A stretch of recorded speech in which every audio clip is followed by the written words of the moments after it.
Hello comic book fans, here's Earl Grey. As you can see, I'm moving some shelves here. What I want to show you in particular is this shelf here with my Sandman collection. The Absolute collections, and in between are the German trades. And here we have some fanzines. First and foremost, I want to say that this video is just an overview about the Sandman collection. If you want to see a bit more about this beautiful baby here, the most recent edition, the Sandman Overture Absolute Edition, quite expensive but really beautiful book. That's the short version. If you want to have the longer version, you have to wait for my next video, which will be a long nerding out the hard way about this book of all books here. But today I just talk about a bit longer about the Sandman Absolute Editions, not so much about the content, more about the build, how these books are actually made, and a bit about these fanzines here, and again just a rough overview and very quick about the German trades here. Maybe to get them out of the way here. The German trades, I just keep them to have sometimes the German translations. Translation is always an interpretation, so this helps sometimes. But as you can see, these books are exactly the same as the English trades, just in German. The other reason why I keep these books here is because of the coloring. They have the old coloring, and in the Absolute editions there's a new coloring. Most of the time you don't recognize the new coloring, but sometimes it's different. And then the new coloring is the better coloring, I guess, but it's interesting to compare it with the old one. So, these are fanzines about Sandman, Hellboy, some other comics, mostly about the Sandman, especially just for an example, the first issue here from Calliope Comics presents with an interview with Jill Thompson and some stuff, texts and parts about Todd Klein, the letterer, and Daniel Wotso, the colorist, and some other people. Here is really a lot of content. These are drawings from Jill Thompson depicting Neil Gaiman. Here we have a long interview with Jill Thompson about, I guess it was a segment of Brief Lives, where she goes really into details why she has done some panels so and not so, and about the coloring, and the whole process is discussed here, which is very interesting. And you get some extra drawings from her and stuff like that. So, but now to the real deal here, and we have here the 6 Absolute editions that came before the aforementioned Absolute edition of Overture. I think you know that you actually just have to have these 4 here, because all 75 issues, I guess, of Sandman are contained here. From the beginning with the horror material from Sam Keith to the wake at the end. This is the whole classic actual Sandman run. And in the Absolute edition number 5 we have, I can show you here, Volume 5 contains stories from Endless Nights and The Dream Hunters and some other stuff that was separately published before.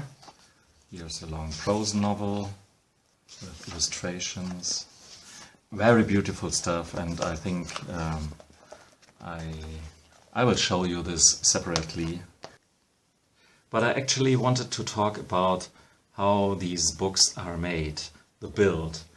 And I really love them, but some don't. And I can see why there are mixed opinions about these books. For a modern taste, this is maybe just too much. You have these slipcases, you have different letterings that is embossed into artificial leather, not real leather, and you have these forms here at the spine, and there's a stamp here and a symbol there. It's it's too over the top for modern sensibilities who are used to more minimal design, for more clearer stuff. But on the other hand, and that's my opinion, this is really beautiful and reflects in a way the nature of the Sandman as a collage of many different artists that work for this epos. And it's about dreams, something that is not real, something that pretends to be something sometimes, and therefore this artificial plastic stuff is, in my mind, I can apologize this. I think this is okay. And on the other hand, we have these books as real heavy objects in our hands. And Sandman is a series about stories and about books and about, about books that are not real in a way. So I don't think if this is intentional or not, but for me this is a real good explanation and why these books are made the way they are made. And I have a knack for this bit kitschy approach to make books this old-fashioned way. Although I have to say, something that is not so fine with me is that I had more than just once, I think twice or thrice even, I had a separation going on here between the paper and the spine. And that's not a funny thing, especially when you have these quite expensive books here. Last time it happened with volume 3. The separation wasn't here on this corner here, but on the upper corner. And what I have done is, show you.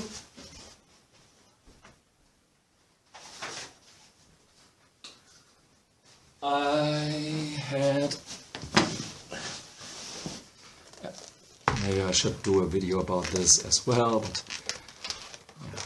don't know if this really holds up for a longer time. But I had a separation between this inner spine here and the paper, as I've mentioned it in some videos again and again, because it's a problem again and again, especially with these comic books. I don't know why it happens just with my comic books. It doesn't happen with my prose novels. It doesn't happen with my art books. don't know. But I put some glue in the gap and pushed this old-fashioned thingy here to open letters to add some pressure between the outer spine and the inner spine. And seemingly it worked well. You can open this book here and the separation seems to be gone, but I'm a bit cautious. Yeah. Was a test, and maybe if it works I'll do it with some other books of mine in the future as well. You get, of course, with the Absolute editions, not just the stories, but a big bonus part, usually. It depends more or less, but for an example, in this third volume, just, yeah, this is just only bonus material, with cover illustrations, with homage from other artists, documentations about sculptures, the writing of Neil Gaiman. Usually there is a script of Neil Gaiman, or one or the other issue. Here it's about Sandman 50. Some rough layouts from Neil Gaiman. And this is really rewarding if you delve deep into Sandman to relive the process, the creation process of Sandman. And here's some pencil drawings for the aforementioned sculptures and some biographies and whatnot. This is really everything a Sandman fan needs. Or maybe this is something special as well. The death, the absolute death, is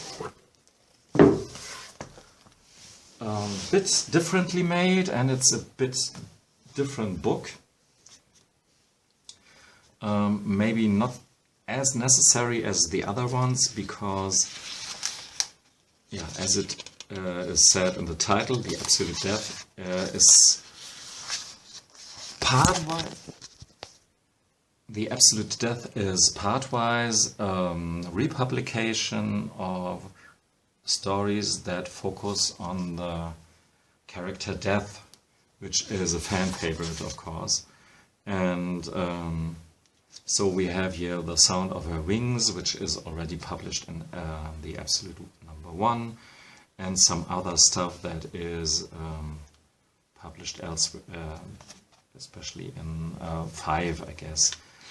But there are stories here. The Sound of Her Wings, one of the most beloved Sandman stories.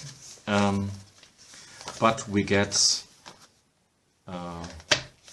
for the most part, stories and comics that weren't published in any of the other Absolute editions, and that was the reason for me to go the full way and to have this book as well.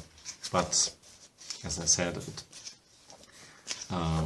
just buy this book here when you already own the other ones, because the other ones are more important. Again, here's script. So, for that's the script for The Sound of Her Wings, which is really a big reason to buy this book as well. I guess that was it for today.